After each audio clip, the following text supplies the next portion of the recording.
So when it comes time to source for major components such as the display, Apple has currently found a supplier for their new iPhone 17 Air when it comes to the display. And that's our very first story. So here you can tell there's a story here on Android headlines. And what do you know?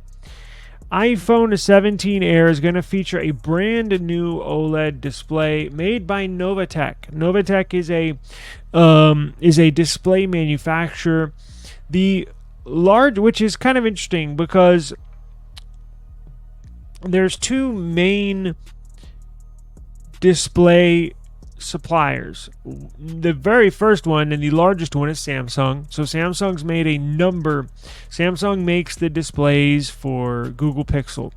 Samsung makes the displays obviously for Samsung. Samsung makes the displays for Nothing phones. But this year, Apple chose to go with Novatech, which I've heard of them before in the past.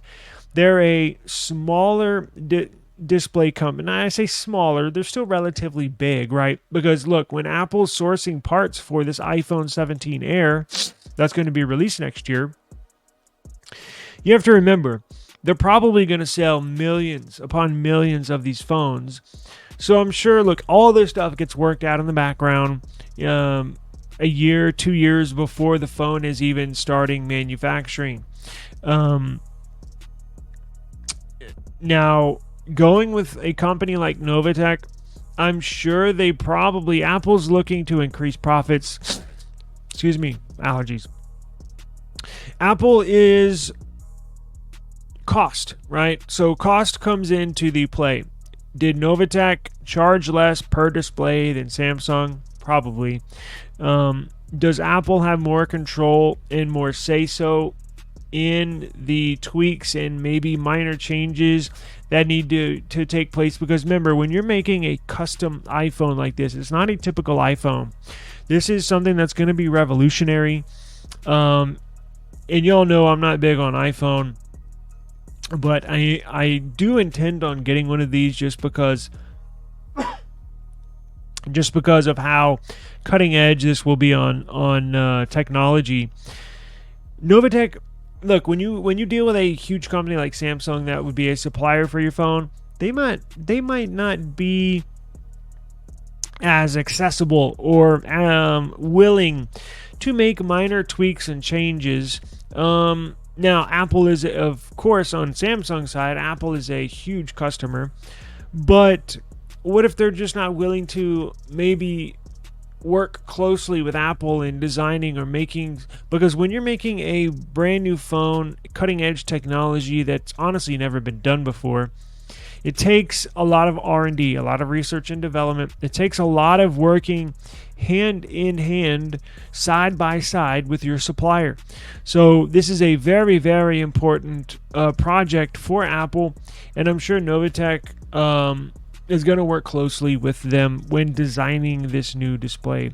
So here is even more proof that the iPhone 17 Air is real and will be released next year. Now that's what looks like a 16 Pro, but Apple sourcing a new type of OLED display for its iPhone 17 and presumably the 17 Air. A Taiwanese company called Novatech has confirmed, keyword confirmed, it will begin mass producing this new OLED display next year. Apple unveiled the 16 series recently. Now, they started shipping the latest iPhones to early buyers last month, however, has not stopped rumors on the new 17 series.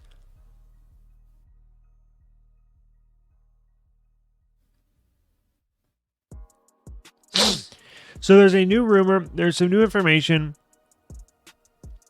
that's claiming the 17 and the slimmer model, the 17 Air, will have a 120 Hz display. Now, a Taiwanese company called Novatech has announced it will ramp up production for the new OLED display next year, which could be ideal for the upcoming iPhone 17 models.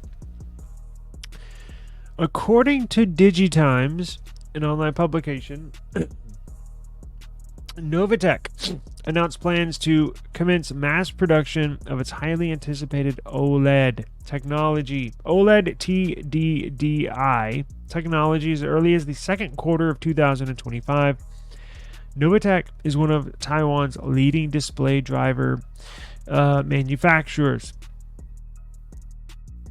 It's important to note that either Apple or Novatech has confirmed the latter display will be on next year's iPhone model. However, the timing of Novatech's scheduled production roadmap and the expected launch of the iPhone 17 Air in the fall of 2025 might not be a coincidence.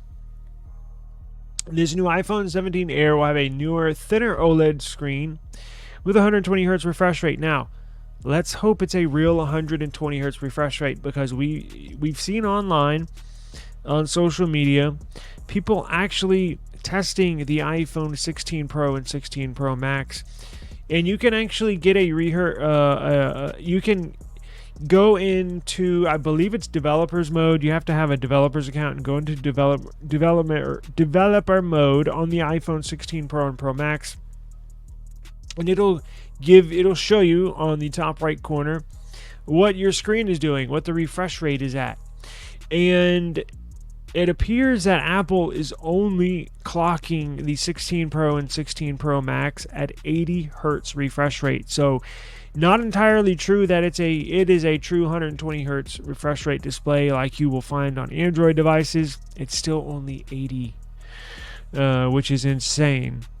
Now, hopefully this will get a true 120 Hz refresh rate. It would be a big shame if it's not.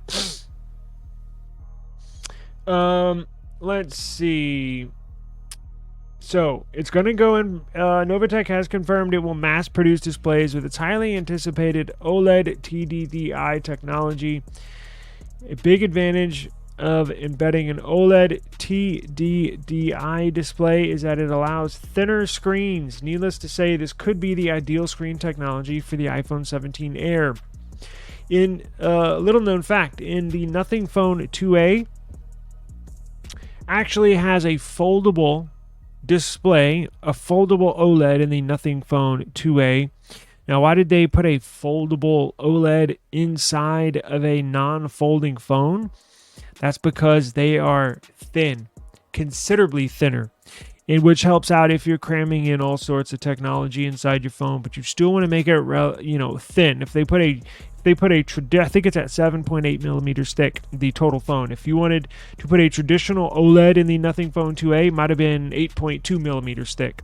So just by putting a foldable OLED in their Nothing Phone 2A, even though it doesn't fold, you're able to save, I guess, probably half a millimeter or something like that, which does make a big difference when you actually use the phone.